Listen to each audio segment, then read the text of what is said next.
Apa saja yang dapat kita lakukan ketika kita rugi di saham? Yuk kita bahas 3 hal yang dapat kita lakukan ketika merugi di saham.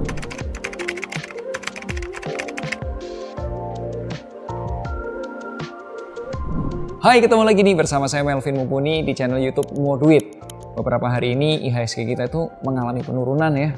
Biasanya sih di akhir tahun tuh IHSG mengalami kenaikan nih. Malah sekarang lagi trennya turun. Bahkan sempat nih menyentuh di harga 6.977-an. Nah, apa yang terjadi jika investasi saham kita itu sebenarnya mengalami penurunan?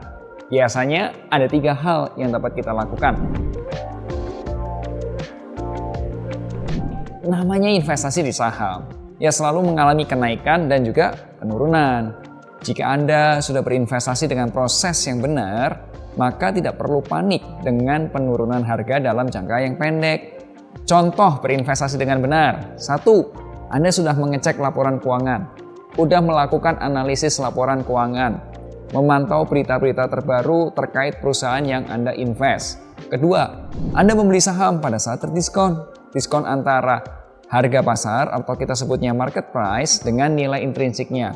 Contoh, strategi investasi value investing menggunakan margin of safety atau MOS. Dan yang ketiga, alokasi investasi Anda masih terjaga dengan baik. Misal, bobotnya satu saham itu maksimal 30% dari modal. Jadi, jangan sampai ada saham yang bobotnya itu lebih dari 50% modal. Nah, setelah itu kita coba review sahamnya. Bisa jadi nih, Anda sudah membeli saham tersebut tahun lalu atau mungkin juga 2 tahun lalu. Apakah valuasinya bisa berubah, Vin? Misal, mengalami penurunan? Jawabannya, tentu aja. Valuasi itu bisa mengalami penurunan. Misal, penjualannya mengalami penurunan atau mungkin biaya operasional perusahaannya meningkat dan lain sebagainya. Nah, oleh sebab itu, review kembali kinerja perusahaan yang kita invest dan cek juga valuasi terbarunya. Saya pribadi nih, saya menerapkan review berkala. Contoh, sebulan sekali kita review. Oh ya, apakah Anda setuju kalau di review investasinya itu secara berkala, katakanlah sebulan sekali? Kalau setuju, boleh kasih like-nya dulu dong. Terima kasih. Terakhir, lakukan action plan ini. Ada 3 action plan yang dapat Anda lakukan. Pertama, average down. Average down itu artinya apa? Artinya Anda membeli saham di harga yang lebih rendah. Sehingga rata-rata harga beli alias rata-rata modal kita lah ya mengalami penurunan. Contoh ini. Misal Anda membeli saham Bank BRI atau kode sahamnya BBRI di harga 4.900-an per lembar. Pada saat itu Anda membeli sebanyak 10.000 lembar. Artinya modal awalnya berapa? Kaliin aja kan? 10.000 dikali harga modalnya, jadi 49 juta rupiah. Nah, saat ini harga saham BBRI itu mengalami penurunan. Nah, pada saat Anda beli, harganya 4.900 per lembarnya. Sekarang harganya 4.090 per lembarnya. Artinya, sekarang ini Anda mengalami kerugian atau kita sebutnya itu floating loss, kerugian yang belum direalisasi. Berapa besar?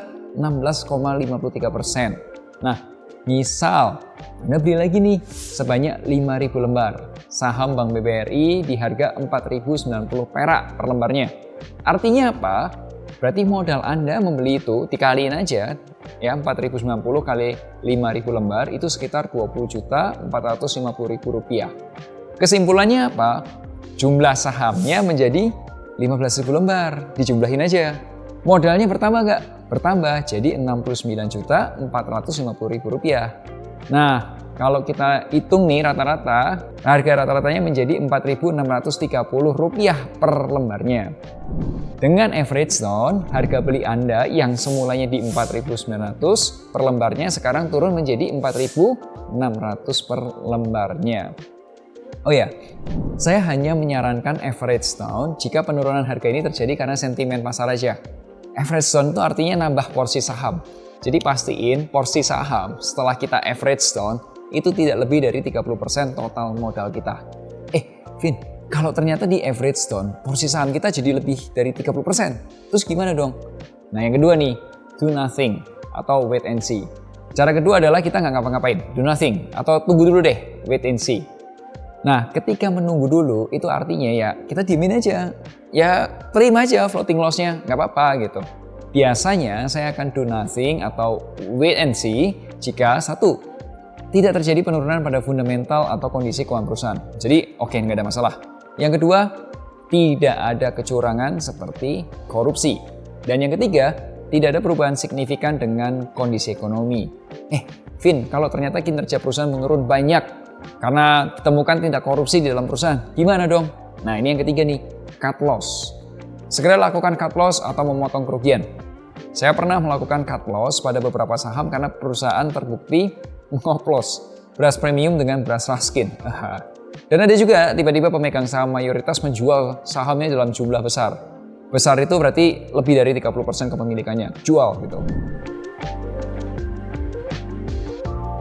Vin, lalu saham di 2025 gimana nih Vin? Jadi gini, jika kita baru mulai berinvestasi di saham saat ini, apakah udah terlambat? Ya, jawabannya belum.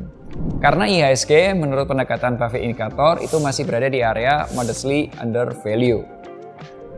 Buffett Indicator ini membandingkan antara GDP Indonesia dengan total market cap saham-saham di Indonesia.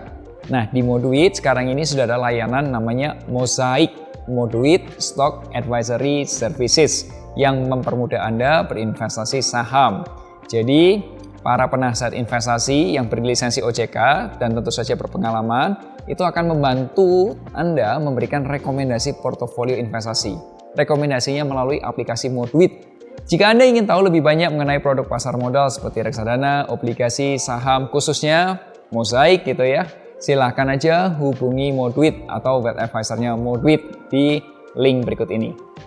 Semoga video ini bisa bermanfaat. Share jika Anda suka video kali ini.